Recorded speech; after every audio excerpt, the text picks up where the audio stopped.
iBike 嘅朋友，大家好，我係阿的。咁呢架車咧，今日都揸咗幾個鐘頭，都幾好，咁就都好靈活。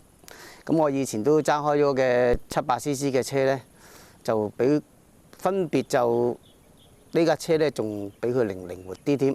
咁我就發覺係冇買錯嘅。今日咧都揸咗2、3個鐘頭，咁架車咧都覺得好容易上手。咁力度當然係夠嘅。咁出入方面咧都非常之都好稱心嘅。咁我買咗呢架車咧，就覺得都好滿意。咁佢價錢方面咧就又有競爭力啦。以前呢個價錢呢架車1000cc 嘅車係買唔到嘅。咁而家就多咗個選擇俾大家咯。咁架車咧用揸落去就好靈活嘅，力度方面就基本上你扭幾多都有幾多。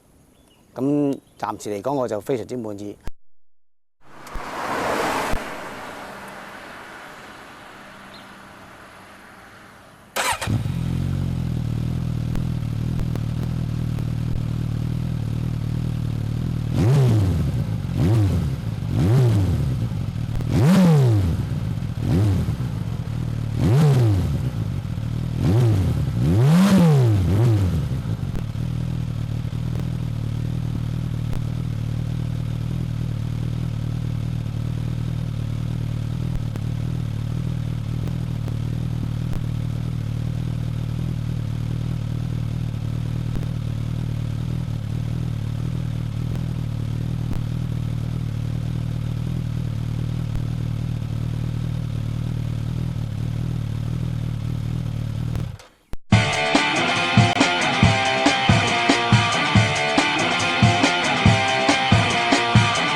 講下佢本身個坐姿，